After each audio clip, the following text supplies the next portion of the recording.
Bismillahirrahmanirrahim. Assalamualaikum warahmatullahi wabarakatuh. Asyhadu an la ilaha illallah wa asyhadu anna Muhammadar Rasulullah. Allahumma sholli ala Muhammad wa ala ali Muhammad. Yang pertama, yang terhormat Bapak Hidayatul Ihsan selaku dosen pengampu, serta teman-teman yang saya cintai yang seperjuangan dengan saya.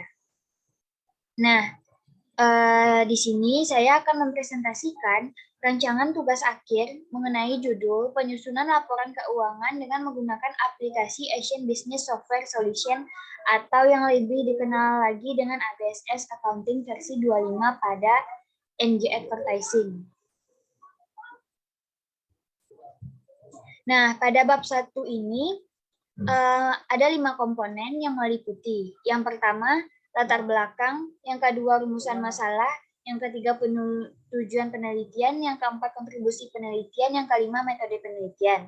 Nah, yang pertama kita akan membahas latar belakang. Latar belakang ini yang pertama membahas laporan keuangan. Laporan keuangan ialah laporan tertulis yang memberikan sistematik informasi kuantitatif berisikan tentang posisi keuangan dari perubahan-perubahannya, serta hasil yang dicapai selama periode tertentu.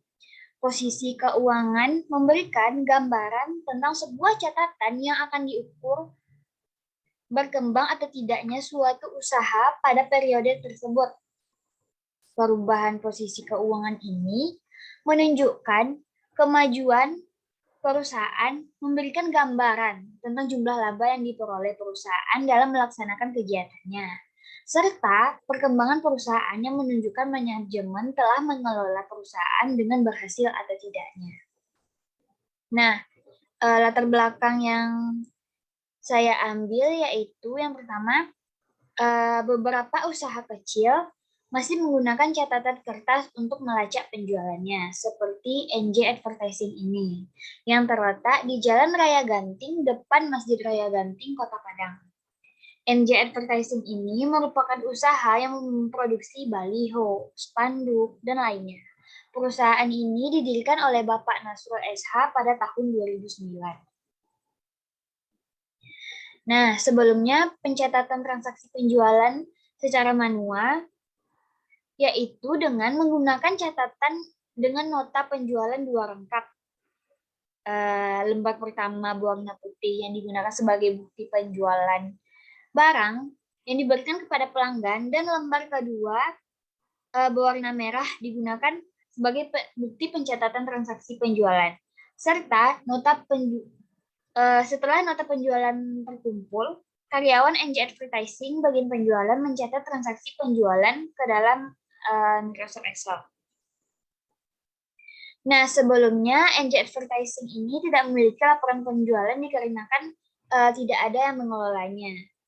Nah, ketika seorang karyawan mulai kuliah, mereka diperbolehkan menggunakan Microsoft Excel untuk membuat laporan keuangan. Nah, menurut saya akan lebih praktis atau lebih efisien dengan menggunakan aplikasi ABSS ini untuk merancang transaksi. Aplikasi ini akan membuat lebih mudah untuk merekam apa saja yang terjadi di NJ Advertising ini. Dan memudahkan untuk melakukan perhitungan di komputer agar tidak sering terjadi kesalahan. Nah, berdasarkan latar belakang tersebut, maka dilakukanlah pencatatan transaksi pada NJ Advertising dengan menggunakan aplikasi Asian Business Software Solution, memudahkan dalam pencatatan transaksi perusahaan. Dengan adanya penggunaan aplikasi ini dapat memudahkan NJ Advertising secara komputerisasi sehingga dapat meminimalisir kesalahan sistem perhitungan manual. Nah, komponennya yang kedua yaitu rumusan masalah. Rumusan masalah yang saya angkat yaitu berdasarkan pada pemilihan judul dan informasi yang telah diuraikan di atas, maka dapat diambil suatu perumusan masalah yaitu bagaimana penyusunan laporan keuangan menggunakan aplikasi Asian Business Accounting versi 25 pada NJ Advertising ini. Nah, selanjutnya tujuan penelitian. Tujuan penelitian yang ingin saya capai yaitu untuk mengetahui bentuk laporan keuangan yang disusun menggunakan software Asian Business Solution Accounting versi 25 dalam mencatat transaksi perusahaan. Nah, selanjutnya kontribusi penelitian. Yang pertama, adapun manfaat penelitiannya yang pertama yaitu bagi penulis dapat memperdalam ilmu pengetahuan secara teoritis dan praktis dalam pengaplikasian komputer akuntansi untuk menyusun laporan keuangan pada perusahaan NJ Advertising ini. Yang kedua, bagi perusahaan diharapkan dapat membantu perusahaan dalam mengetahui kondisi keuangan dan kegiatan historis perusahaan secara cepat dan tepat sehingga dapat meningkatkan kinerja perusahaan. Nah, bagi Politeknik Negeri Padang yaitu agar dapat menghasilkan lulusan yang unggul dalam bidang akademik dan pemanfaatan ilmu akuntansi ke dalam aplikasi komputer akuntansi.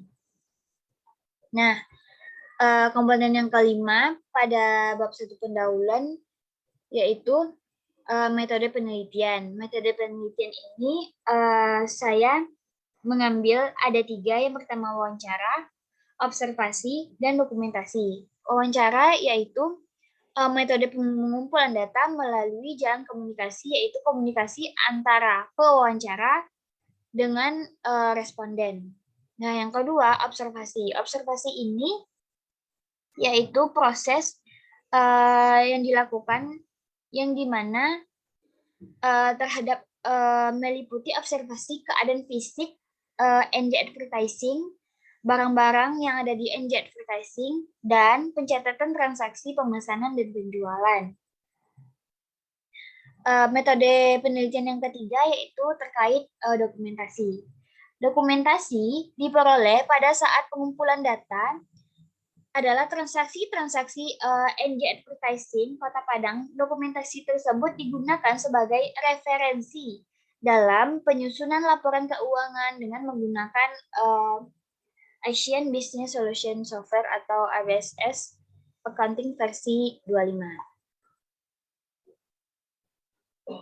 Selanjutnya, sistematika penulisan. Yang pertama ada bab 1 pendahuluan. Bab 1 pendahuluan ini meliputi latar belakang, penyusunan masalah, tujuan penelitian, manfaat, metode penelitian, serta penulisan pembuatan tugas akhir ini. Yang kedua ada tinjauan pustaka. Tinjauan pustaka ini hal-hal yang berhubungan dengan akuntansi secara umum, akuntansi biaya, penilaian persediaan, prosedur yang berkaitan dengan ABSS Accounting versi 25. Nah, pada bab ketiga, gambaran umum perusahaan. Gambaran umum ini berisikan tentang berdirinya NJ Advertising atau latar belakang NJ Advertising dan struktur organisasi, serta ruang lingkup kegiatan yang dilakukan NJ Advertising. Nah, yang keempat ada pembahasan. Pada pembahasan ini menjelaskan tentang perhitungan harga pokok produksi dengan menggunakan metode job order costing dan pencatatan ke dalam aplikasi ABSS Accounting versi 25 untuk NJ Advertising. Dan yang kelima adalah penutup, berisikan tentang kesimpulan dan saran setelah melakukan penelitian pada NJ Advertising ini. Selanjutnya masuk pada tinjauan pustaka, yaitu pengertian akuntansi yang dikutip dari Saiful Bahri pada 2016. Akuntansi adalah pengidentifikasian, pencatatan, penggolongan, pengiktisaran, pelaporan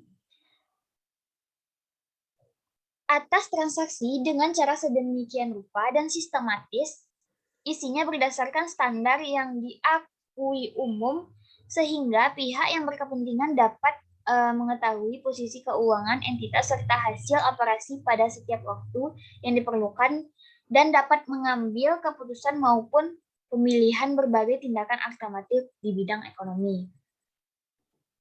Nah, yang kedua itu secara ringkas ada siklus akuntansi yang dikutip dari Faiz dan Nabela pada tahun 2017. Yang pertama itu analisis transaksi keuangan.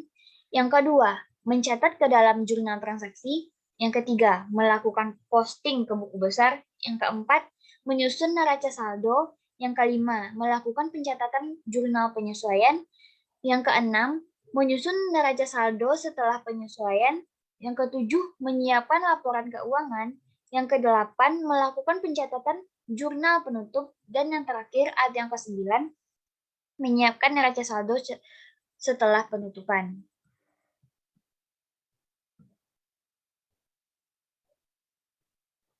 Nah, kita masuk kepada slide selanjutnya. Slide selanjutnya ini mengenai bab 3, yaitu gambaran umum perusahaan. Yang pertama, kita akan mengangkat sejarah entitas. CV NJ Advertising ini merupakan salah satu percetakan yang ada di Kota Padang. Usaha ini berdiri pada tanggal 15 September 2009 di Kota Padang, berlokasi di Jalan Raya Ganting, depan Masjid Raya Ganting, Padang, Sumatera Barat. Didirikan oleh Bapak Nasrul SH, usaha ini memproduksi berbagai macam produk seperti spanduk, baliho, banner, stiker, stempel, brosur, dan juga poster. Nah, dalam menjalankan usahanya ini, Bapak Nasrul dibantu oleh 7 orang karyawan bertugas sebagai bagian penjualan, bagian desain, bagian administrasi, dan bagian print. Sejak awal berdiri toko ini, melakukan pencatatan secara manual dan belum selesai dengan standar akuntansi yang berlaku. Toko ini juga melakukan perhitungan aset yang dimiliki, juga belum melakukan perhitungan mengenai aset yang dimilikinya. Selanjutnya, struktur organisasi. Struktur organisasi yang pertama itu Bapak Nasrul sendiri sebagai pemilik, yang kedua bagian penjualan, yang ketiga bagian desain, dan yang keempat bagian administrasi. Yang pertama, pemilik. Pemilik ini bertanggung jawab untuk memastikan perusahaan berjalan dengan baik, serta memastikan perusahaan berjalan lancar dan produk yang dijualnya berkualitas tinggi. Dia juga membantu mencari pemasok baru dan memastikan keuangan perusahaan teratur. Yang kedua, bagian penjualan. Bagian penjualan membantu pelanggan membeli barang NJ Advertising dengan mengambil pesanan mereka dan mencatat transaksi penjualan mereka. Juga memastikan semua pesanan sudah benar dan menyusun daftar pesanan untuk departemen desain pemilik NJ Advertising ini. Nah, yang ketiga yaitu bagian administrasi, bagian desain. Bagian desain ini bertanggung jawab melakukan desain sesuai permintaan pelanggan dan membuat berbagai ilustrasi gambar yang baru untuk menambah variasi gambar agar lebih menarik bagi pelanggan. Nah, yang keempat itu ada bagian administrasi. Bagian administrasi ini bertanggung jawab atas pembukuan agenda, mencatat segala kebutuhan yang diperlukan oleh perusahaan. Nah, yang ketiga masuk kepada kondisi perusahaan. Kondisi perusahaan sekarang ya ialah merupakan NJ Advertising ini sebuah usaha percetakan yang menghasilkan produk seperti spanduk, banner, baliho, stempel, faktur, dan lainnya. NJ Advertising ini menerapkan waktu operasional pada jam 9 pagi hingga 17.30 yang mulai dari hari Senin sampai Sabtu. Sistem produksi pada NJ Advertising ini terjadi apabila adanya pesanan atau orderan dari pelanggan, maka proses produksi baru dilaksanakan. Nah, kegiatan operasional perusahaannya yang pertama terkait penjualan. Kegiatan penjualan ini dilakukan sesuai dengan pesanan yang dilakukan oleh pelanggan. Dalam melakukan pemesanan barang, pelanggan langsung menemui bagian penjualan atau bisa melalui aplikasi WhatsApp, Instagram, dan juga email. Nah, pelanggan yang melakukan pemesanan melalui aplikasi tersebut bisa mentransfer uang melalui rekening yang tersedia. Nah, yang kedua desain. Desainnya yang pertama itu menata desain dan memastikan semua data yang akan dicetak telah benar. Tekanan pola yang akan dicetak di desain sedemikian rupa agar media yang di-print bisa maksimal, jadi bidang print tidak terbuang tersia-sia. Nah, kegiatan operasional selanjutnya bagian administrasi membuat pembukuan, agenda, dan mencatat segala kebutuhan yang diperlukan oleh perusahaan. Nah, komponen pada kondisi perusahaan yang kedua yaitu mengenai keuangan perusahaan secara umum. Nah, berdasarkan hasil wawancara dengan pemilik NJ Advertising ini, berkembang pesat dan bahkan sudah memiliki cabang. Dalam melakukan penjualan, usaha ini sudah memiliki tempat sendiri dan memiliki perlengkapan produksi sendiri. Kondisi ekonomi NJ Advertising ini dinilai cukup baik dikarenakan percetakan ini bisa menghasilkan omset lebih kurang 1-2 juta setiap harinya dengan gaji karyawannya 1.200.000 per bulannya. Nah, yang terakhir di sini terdapat lampiran pada mengenai NJ Advertising. Ada logo, ada faktur, dan juga ada produk-produk yang dihasilkan NJ Advertising ini. Nah, demikianlah hasil presentasi dari rancangan tugas akhir saya. Kalau ada salah dan janggal mohon dimaafkan. Saya akhiri dengan wabillahi taufiq wal hidayah. Wassalamualaikum warahmatullahi wabarakatuh.